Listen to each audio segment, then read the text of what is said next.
So hello guys, नेप्सेको short term update लिएर उपस्थित भएको छु। यो भिडियो शिक्षामूलक उद्देश्यले बनाएको हुँदा कृपया बाइ सेलको लागि डिसिजन नगरिदिनु होला। एउटा लामो समयको बियरपछि सुरु भएको हाम्रो बुल र्यालीमा जुन 3000 को आसपासमा पुगेर रेसिस्टेन्स लिएको देखिन्छ। जुन रेसिस्टेन्स लिने क्रममा पहिला नै बजारले बीचमा 2450 देखि 2500 को आसपासमा एउटा सपोर्ट बनाएको थियो। त्यो जुन सपोर्टबाट बजार चाहिँ फर्किएको देख्न हामीले सक्छौं। जुन कुरा हामीले पहिल्यै यदि यसलाई वाच गरेका थियौं भने हामीले पक्कै पनि यहाँनिर शेयर किन्यौं होला।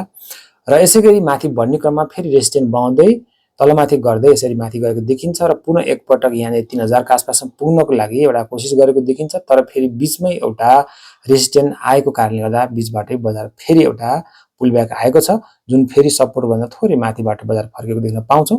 र त्यसैगरी कन्सोलिडेट हुँदै बजार चाहिँ तलमाथि गर्दै गर्दा फेरि 3000 को बिन्दुमा पुगेको हामीले देख्न सक्छौं। यसरी 3000 को बिन्दुमा पुगेर पहिलाको रेसिस्टेन्सलाई ब्रेक गर्न नसकेर बजार फेरि एउटा डाउनफल भएको देख्न पाउँछौं। तर डाउनफल हुने क्रममा त्यही जुन 2450 देखि 2500 को बिन्दुबाट जसरी बजार यहाँ फर्केको देखिन्छ, त्यो फर्किने क्रममा विभिन्न रेसिस्टेन्स र सपोर्ट बनाउँदै मार्केट तलमाथि गर्दै हामी यसरी यहाँनिर सपोर्ट फेरि माथि गएर सपोर्ट गर्दै माथि गएको देखिन्छ भने विकली अथवा डेलीमा चाहिँ हामीले यहाँ रेसिस्टेन्सहरु पनि देख्न सक्छौं।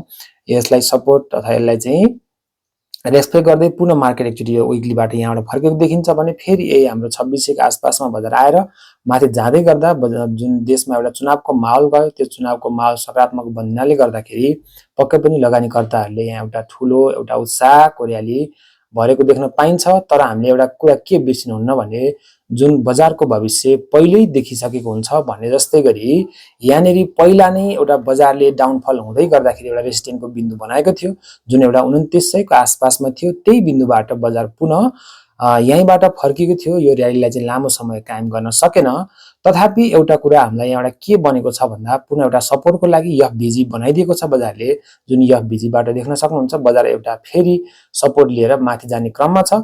र यो रेसिस्टेन्स र जुन सपोर्टको जुन एफभिजी को ग्याप एकदमै थोरै भएको कारणले गर्दाखेरि हामी सम्भवतः एउटा के अनुमान लगाउन सक्छौं भने यही ग्यापमा बजार केही समय खेल्नेछ र केही समयको जुन यो कन्सोलिडेसन पाइसके पछाडि पुनः बजारले एउटा र्याली समाउनेछ र यो रेसिस्टेन्सलाई चाहिँ ब्रेक गर्नेछ भन्ने हामी आशा गर्न सक्छौं। र यो र्याली ब्रेक गर्दै गर्दा फेरि हामीसँग पहिलाको रेसिस्टेन्स नजिकै छ। तर पटक पटक यो रेसिस्टेन्समा गएर ठोकिनु भनेको यो बिन्दु पक्कै पनि कमजोर भइसकेको हुन्छ। यो कुरा हामीले विगतका हिस्ट्रीलाई पनि मनन गर्नुपर्ने हुन्छ।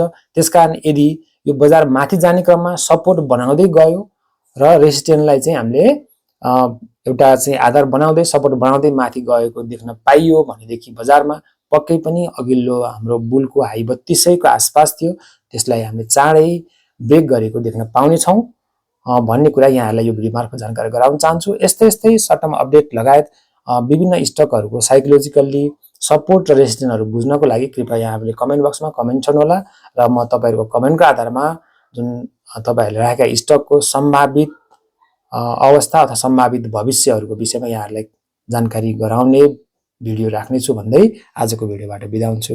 हस्त नमस्कार।